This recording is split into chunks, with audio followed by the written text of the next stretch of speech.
The playoff seeds have been set. Although this time I'm going to do things a little bit differently. This is going to be a different preview for me because I want to make it a little bit more interesting to the viewers' eye, I guess. And so I feel like I'm going to go by the most anticipated series of the playoffs that are starting on Saturday, from the bottom to the top. And here we go.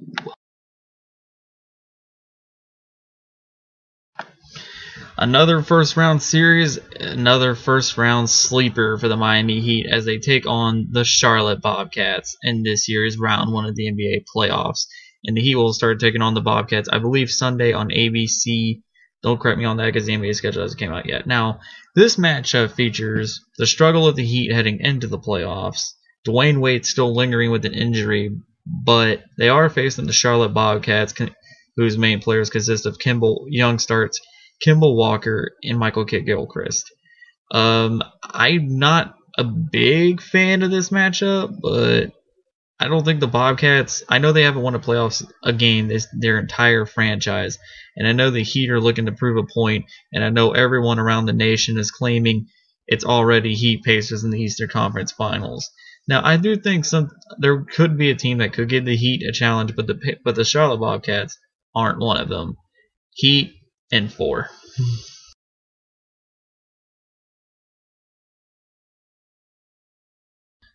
In one corner, you have a team that is 30 games over 500. And in the other corner, you have a team that's 6 games under 500. Care to guess what that is? Yep, you guessed it. Pacers versus Hawks. This matchup does not give anything for me.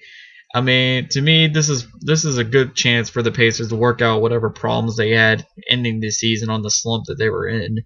Although they did beat the Thunder the other night. But they need to get everything. This is the perfect series for them to figure out what was going on at the end of the season and how to fix it. Because the Atlanta Hawks is pretty much Al Jefferson, Jeff Teague, and not much else. I mean, this should be a very simple series for a team like the Pacers. If they want the Heat in the Eastern Conference Finals, they got to take care of business, and it starts this series. Pacers in 4.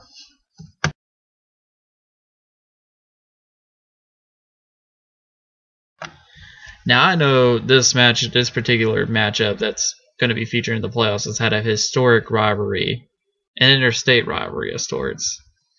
And I would put this higher, except the Spurs are just on fire right now. And I like the Mavs. I mean, I like how their team is constructed. Dirk, Monte Ellis, and of course Vince Carter has apparently turned back the clock. But then you got a red-hot Spurs team who's just been consistent every year. They're always good. Popovich always has someone coming off the bench. But I do think this series is going to be a little bit more interesting. I know the season series doesn't indicate it, but this is a historic rivalry from the past, and Dirk's not just going to lay down for them. And I think this Maverick team is going to be motivated to at least take a couple games in this series. But we got to keep it realistic here. The Spurs are going to win this series in 6.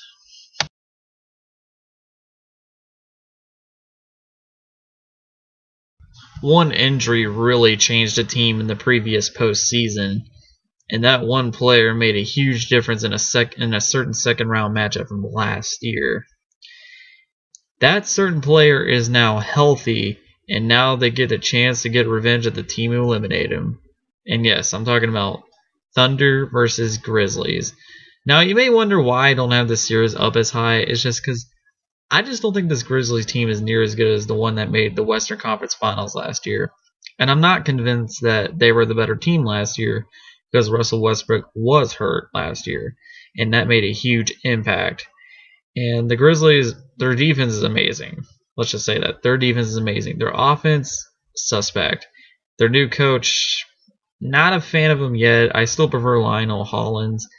And I think the Thunder are going to be making some statements here. I know they haven't been healthy all season, but I think this is the series they start making their own statement. They start standing their own ground. And this is where OKC just takes over. And I think as the number 5 most anticipated series, it only makes sense that this Thunder series will go 5 games and OKC will win. This is not the same Grizzly team as last year, and OKC is ready for revenge. believe that.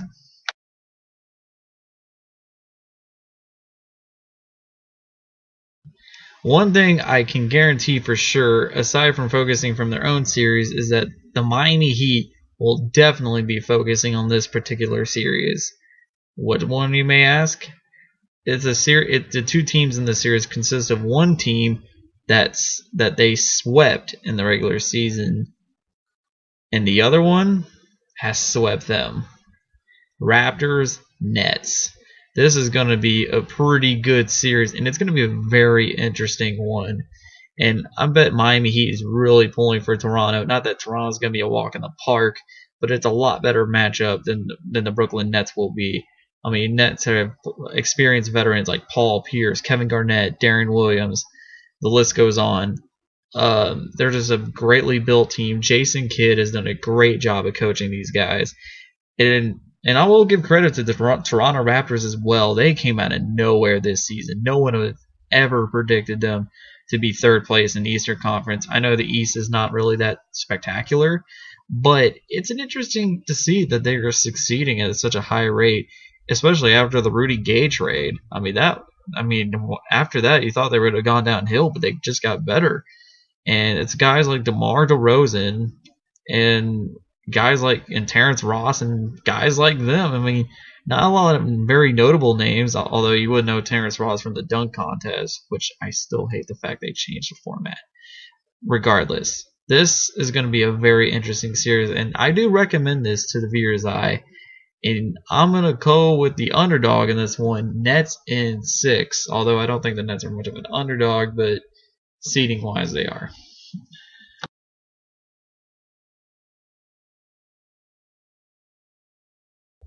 One of the hottest teams entering the playoffs versus one of the younger teams entering the playoffs with a great young star, and that young star's name is, sorry, that's my best John Wall impression, but yes, John Wall.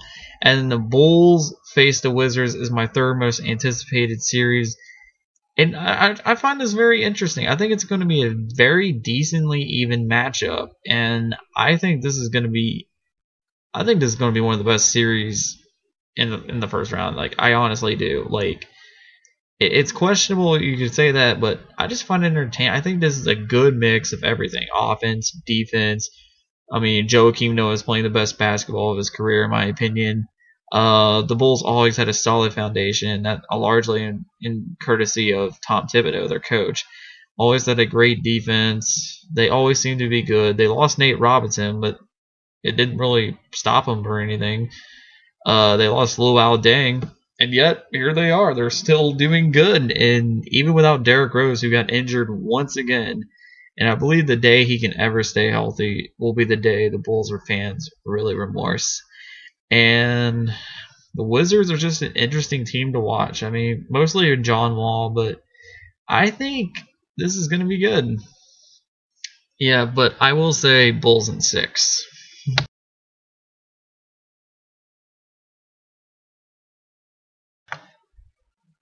Never has there been an NBA summer, aside from the summer of LeBron, that had a bunch of attention on one man. And this one man guided his team to at least home court through the first round. Here it is, Rockets versus Blazers. And yes, I was talking about Dwight Howard. And this is going to be a very entertaining series from an offensive standpoint, because I believe these are two of the hottest offenses in the league. I do think we're going to have some entertaining matchups. On one end, you got Damian Lillard, a young upstart. You got LaMarcus Aldridge, who's always consistent and always brings his A game in the postseason, even though I can only remember one series he was in. That was 2011. I think he was in the 2009 one, too, as the Rockets. But anyway, they both consist of very high-octane offenses. Blazers obviously didn't make the playoffs last year. They got kind of close at the end last year, but it seems like they finally found a system that works, and Terry Stotts, I hope I said that right, did a good job of coaching that team. Now, the Rockets, they looking pretty good. I mean, James Harden is James Harden. He is great. And they also got great players like Chandler Parsons, Jeremy Lin, obviously Dwight. They have Omar Asik as well as the other center, and Terrence Jones and guys like them. I do think the Blazers are going to take a couple games into this, but in the end, I think the Rockets are going to try to make a statement and hopefully trying to draw the Spurs, which will be a favorable matchup for them in the next round. So I will say this: Rockets in 6.